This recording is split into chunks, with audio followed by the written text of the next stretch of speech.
Hey guys, my name is Matimio, and welcome to another episode of Sunday Mailbox. This is a video series where you, the viewer, can submit your gaming-related questions, and then I will give my humble opinion on them. To get the formalities out of the way real quick, if you would like to submit your own question that could be featured in an upcoming episode, you can do so by leaving a comment down below, or by sending me a Facebook and Twitter message. The first question for today comes from Jeremy, and it is, a Ubisoft developer for Rainbow Six Siege said that the way they will sustain the game for the next 5 years is that they will continue to bring new operators on the table to constantly change the meta, and at the end, they want to have 50 to 100 operators for more choices. What do you think about this? Well, my initial reaction to it was awesome. It sounds like Ubisoft has every intention of supporting Rainbow Six Siege for years to come. The only way that they're going to be able to get anywhere near 50, let alone 100 operators in the game is if they have every intention of supporting this for basically the next decade. Sure, that may not actually happen. This may just be wishful thinking, but the fact that the developers have plans and ideas of what they're going to be bringing for the next couple of years makes me incredibly excited. On the other side, though, how in the world is this even going to be possible? Once again, this may just be wishful thinking on the part of the developer, but how are they going to bring in 50 to 100 unique and different characters that's actually going to change the way that we play the game? I just don't even know if that's going to be feasible. They did make some comparisons to League of Legends and Dota and their very large rosters, and they want to have that type of strategy added into Siege, where depending on this wide selection of operators to choose from, it's going to change your strategy. But those are fantasy games. And while I know some people will start to make the comparison and argue that Rainbow Six Siege is starting to move into that territory. We got operators like Jackal and Echo. We have a character who can scan someone's footprints and identify exactly where they are on the map. Like, that's not something realistic, but it's not like a MOBA game.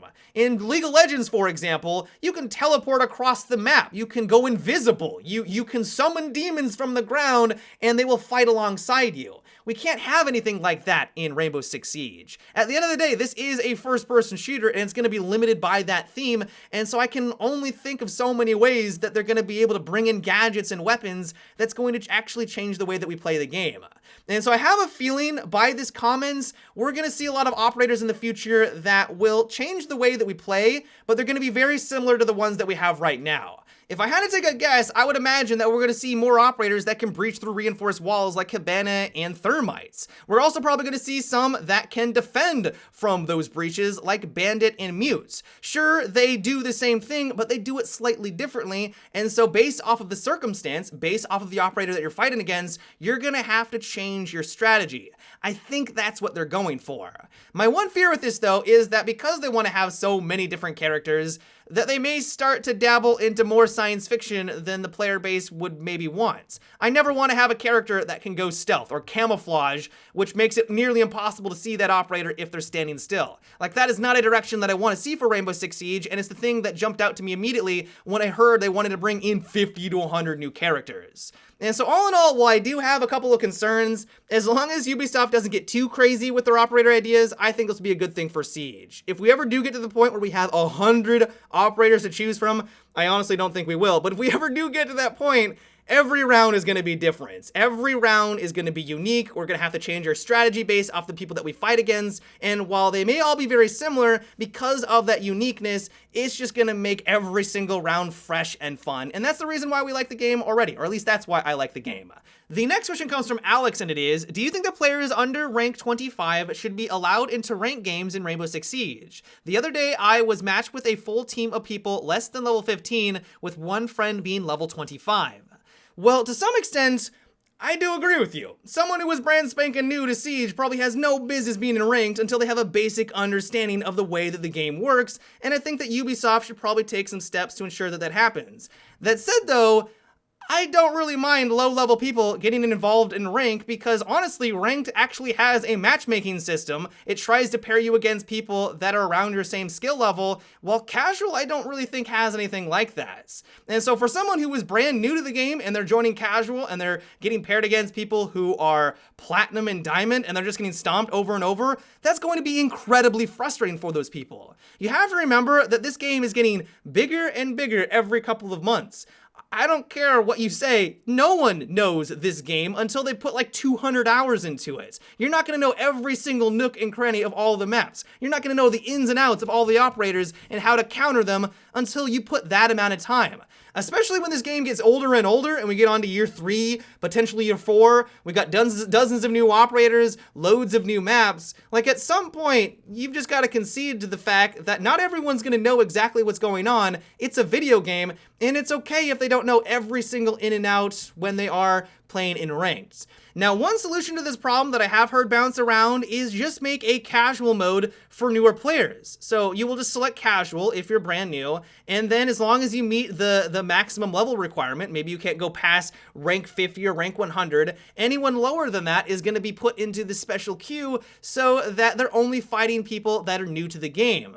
Now, the problem with this is, first of all, this splits up the community. Now, this isn't as big of a problem as it was at the release of the game where there was less of a player base, but this will just simply increase queue times. If you're already complaining about queue times now and how long it takes to find a game, this would just exacerbate the problem. Another problem with this is that if someone who's been playing the game for a really long time buys another copy of it when it goes on sale, they're now put into this new casual mode, and they're going to destroy every single person that they come across, and that's also going to be very frustrating. And so while this is a solution that Ubisoft could try, it does have its problems as well. And so I know I have deviated from your question a bit here.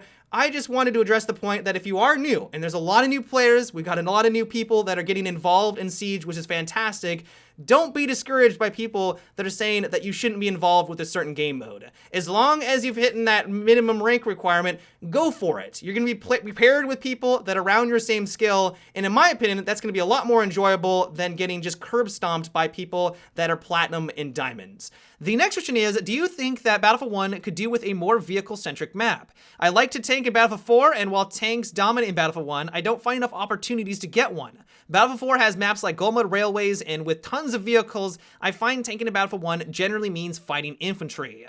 Yeah, I would agree with you. It is a bit disappointing that we don't have more vehicle-centric maps in Battlefield 1. We don't have a Gold Mine Railways. Yeah, there are large-scale maps, but it's nowhere near the extent that we had back in Battlefield 4 with their vehicle diversity. We have a lot of diversity and variety in the tanks that we can use in this game. You've got the heavy, light, there's the land ship, there's the artillery truck. They're going to be adding in another tank with the upcoming DLC, and to have a mode or have a map that's all about that tank gameplay, and that's the center of it, that could be a hell of a lot of fun. We've also talked in the past how there could be a tank superiority game mode added into the game, which would kind of scratch that itch, but they don't even need to go that far. Just have a map that centers around that vehicular gameplay would be amazing for a lot of people. If they did it right and it was just like Gold Mud Railways, I think a lot of people would gravitate towards that so that they could have that experience. I think a lot of people kind of miss that, and one of the reasons why I think a lot of people have gone back to Battlefield 4.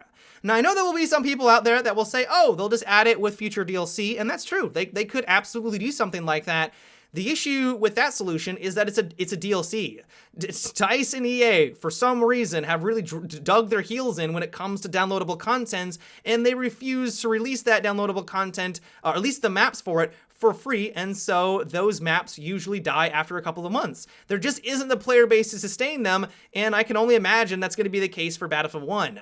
And so I think the only hope that we have to get something like this in the game is if they bring us another free map like Giant Shadow. You didn't have to spend any more money, you didn't even need to be a premium member, as long as you own the game, you got this free map, and that would be one solution. Will it happen?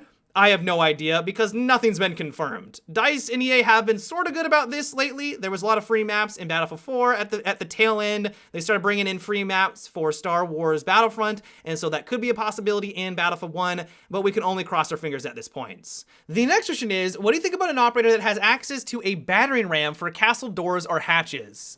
Yeah, I think this is a great idea. There are so many situations when I'm running around the map and I need to get onto the objective, but there's a hatch or a door in front of me and I have no way of quickly taking it out, and having a battering ram would make things so much easier. Even if they didn't want to bring in the battering ram, they could make it like a giant axe, or dare I say, a huge sledgehammer. If they use the sledgehammer, I got a perfect name for it. They could call him Sledge. God damn it. I'm sorry. I don't know if this was a troll comment or not, but I had to pick it.